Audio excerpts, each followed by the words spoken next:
साल बजट में वित्त मंत्री निर्मला सीतारमण ने सैलरीड क्लास को नए टैक्स रिजीम के तहत बड़ी राहत दी थी, लेकिन इस बार टैक्स पेयर्स की वित्त मंत्री से बजट को लेकर क्या उम्मीदें हैं, आइए आपको दिखाते हैं।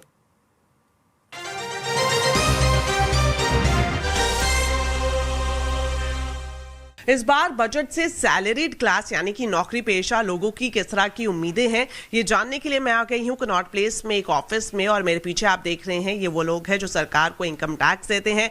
तो इनकी क्या उम्मीद है, ये क्या चाह रहे हैं वित्त मंत्री से, सीधा इन्हीं लोगों से हम बात करेंगे। सर, सबसे पहले आपसे जानना चाहेंगे, बजट बस कुछ ही दिन दूर है, क्या उम्मीद कर रहे हैं आप वित्त मंत्री से? मिडिल क्लास अर्नर होने के नाते मेरी फाइनेंस मिनिस्टर से ये उम्मीदें होंगी कि जो 80C का जो रिडक्शन 1.5 लाख का है उसमें सारे इन्वेस्टमेंट्स कवर होते हैं इनफैक्ट, तो वो मुझे लगता है कि अभी कहीं ना कहीं हद तक लिमिट छोटी पड़ती है, क्योंकि अभी कंप्लीटली जो शिफ्टिंग होती है न्यू टैक्स रेजिम पे वो पूरी तरीके से नहीं हुई है। एटलीस्ट मैं अपनी बात करूँ तो, क्योंकि जिस हिसाब से हमारी सैलरी है, तो मुझे लगता है कि 1.5 लाख की जो लिमिट है उसको इंक्रीज करना चाहिए, वो एटलीस्ट 2.5 या 2.8 के आसपास करना चाहिए, ताकि हमको कहीं ना कहीं हद तक थोड़ा बहुत फायदा मिले। एज अ वर्किंग वुमेन कहीं ना कहीं मैंने नोटिस किया है कि घर की और वर्क की दोनों रिस्पॉन्सिबिलिटीज आप पे आती हैं। ऐसे केस में एक वर्किंग वुमेन जैसे कि मैं चाहूंगी कि हमें टैक्स बेनिफिट मिले, child care, old age care और हेल्थ इंश्योरेंस में हमें कुछ बेनिफिट्स मिलने चाहिए।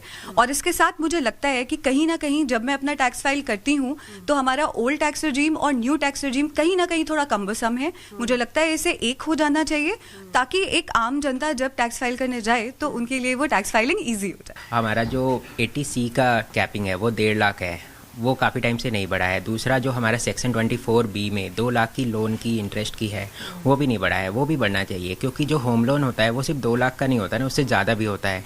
तो जो आम आदमी है उसने लोन लेके अपना घर बनाया है, उसे और रिबेट मिलना चाहिए। दूसरा, न्यू टैक्स रिजीम में होम लोन का बेनिफिट नहीं है, तो ओल्ड टैक्स रिजीम के साथ साथ न्यू टैक्स रिजीम को सिंप्लीफाई करने के लिए होम लोन के इंटरेस्ट का बेनिफिट हमारे न्यू टैक्स रिजीम में भी होना चाहिए। ओवरऑल अभी तक जितनी भी यहाँ पर उम्मीदें जताई गई उसका लबोलबाब यही कहा जा सकता है कि जो मिडिल मैन है उनकी जो इनहैंड सैलरी है वो टैक्स के बाद ज़्यादा उनके हाथ में आए, और कई सारी उम्मीदें इन्होंने जताई। हम भी ये उम्मीद कर रहे हैं कि तमाम जो ये मांगे रख रहे हैं वित्त मंत्री के सामने, वित्त मंत्री उनकी तरफ ध्यान देगी और इनको राहत जरूर मिलेगी। दीपाली नंदा, दिल्ली।